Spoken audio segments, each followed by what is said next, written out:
Hey, welcome to the channel. My name is Mack, and today I'm going to be showing you how to do speed ramping within DaVinci Resolve.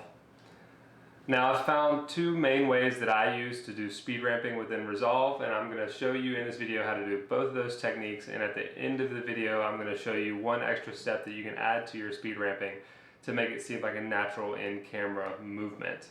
So with that, I'm going to go ahead and open up Resolve and we'll get started. So the first thing you're going to need is a clip. So I'm going to go ahead and drag this clip into Resolve. And as you can see, it's just a video. Well, let's start it at the beginning. So as you can see, it's just a video of me sitting by the fire.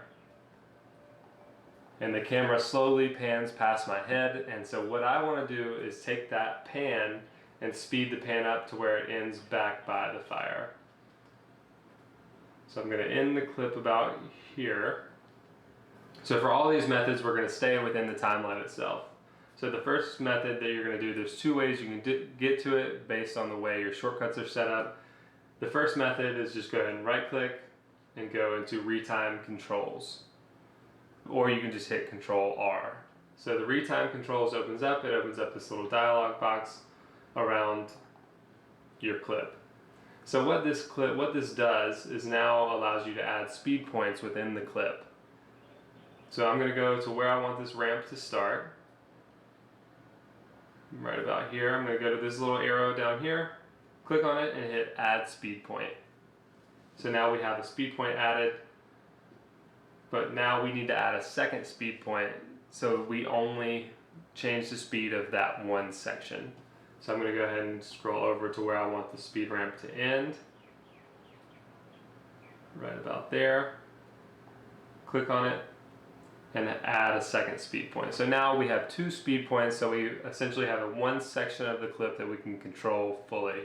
What we're going to do is grab the top portion of this speed point on the right hand side and we're going to bring it in close to this other speed point. So it looks like I'm going to go about 635%.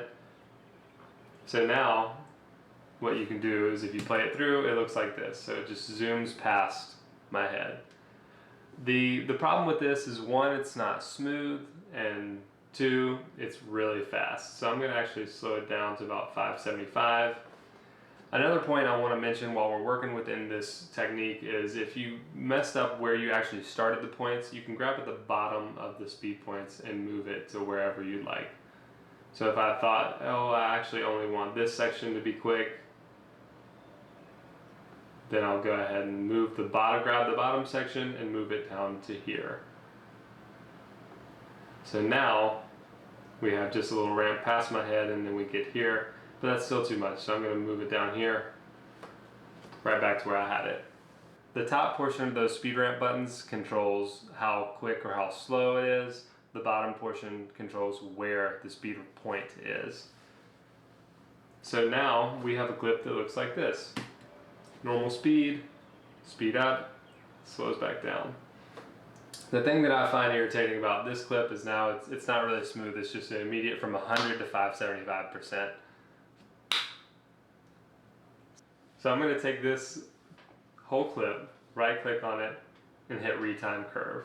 So as you can see now in here, we have this curve that dramatically shifts straight up, but we're in the retime frame section right now, so what you're going to want to do is click on retime frame, actually add in the retime speed selection, and then deselect retime frame. So now you can close it, go back to this, and now notice we have this new line on here. So what you're going to want to do is click on it, make sure it's selected, and now you see our two keyframes on the clip, and it's in line with where those speed points are. So you'll click on it, and there's this little button over here that you can select to make it smooth. And we'll do the same for the end. So now we have a smoother curve because no one really enjoys that 0 to 500 real quick. So I'm going to go ahead and smooth this out a little bit more. And so now we have a clip that looks like this.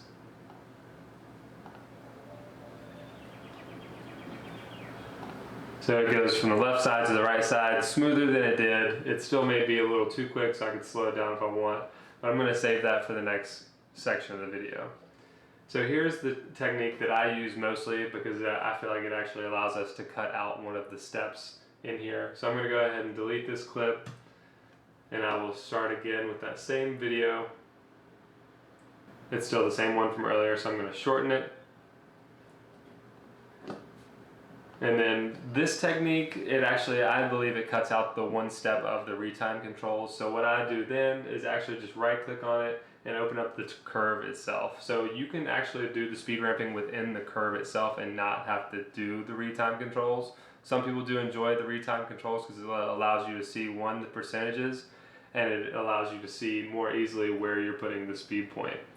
So what I do is I go back in here, I open up this drop down button, and I hit retime speed, and I remove retime frame. So now you see we have this flat line because the clip is essentially moving at 100% speed. So what I want to do now is take the timeline point, move it to where I want the clip to start, and all you do is go over to this right hand side and add a keyframe on the line. And it's very simple. And the next step is you go to the end, click on it, and add one more point. So now that we have this curve selected and we see where our keyframe is going to start, you'll take the line and you can drag it up or you can drag it down based on the speed that you want.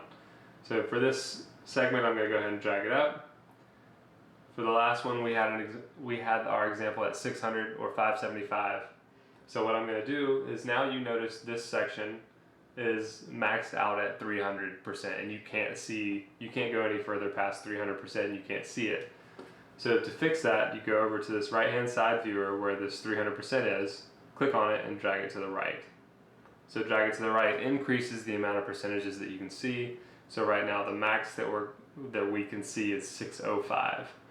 So I'm going to take this segment, bump it all the way back up to 475 will work. So I'm going to bump it up to 475, and then I'll do the same thing that I did on the last clip where you select this one point and make it smooth again. You do the same thing for the other side, and then you smooth it out as much as you like. So now we have something very similar to what happened last time, where the clip goes from the left hand side of my head back to the fire.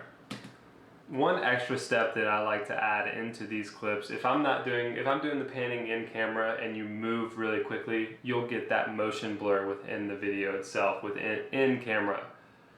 And so seeing as we moved the camera really slow in this shot, and because what I wanted it to focus on my head so I can transition to another scene. But for this example, what I would add to this video is a little bit of motion blur. I go into the color tab.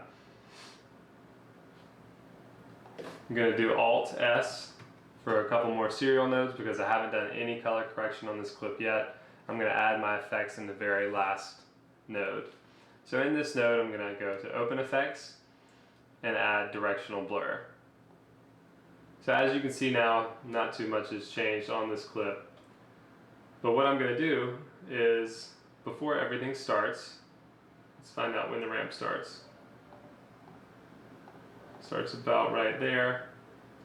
So what I'm going to do is jack up the blur strength to 100% so I can see which direction the blur is going. Because in camera, if you're panning to the right and your blur direction is going down, it doesn't really look real. So the next thing we're going to do is change the blur angle over here on the right to make everything look like it's going to the left.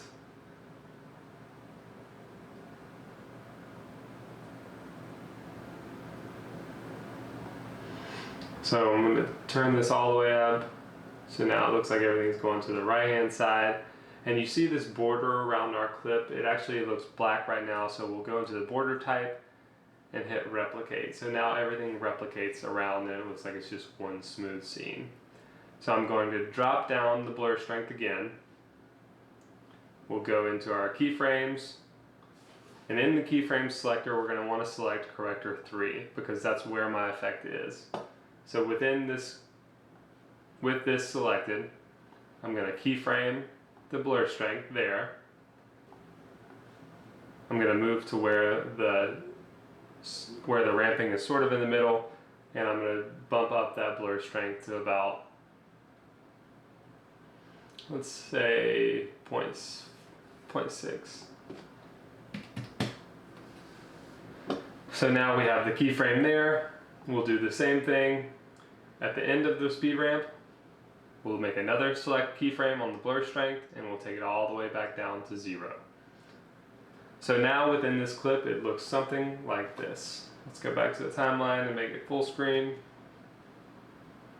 Let's go ahead and hit play, and here's what we have.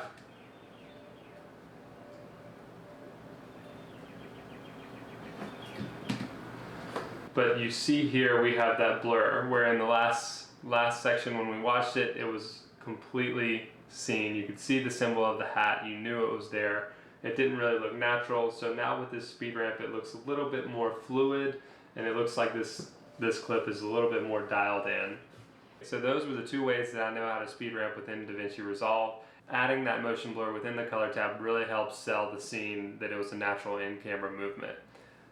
I hope you found this helpful. If you like this video, feel free to like, comment, and subscribe. I'm going to continue to create tutorials to hopefully help you all in the future. If you have any suggestions for future tutorials, let me know. And as always, I'll see you next time. Thanks.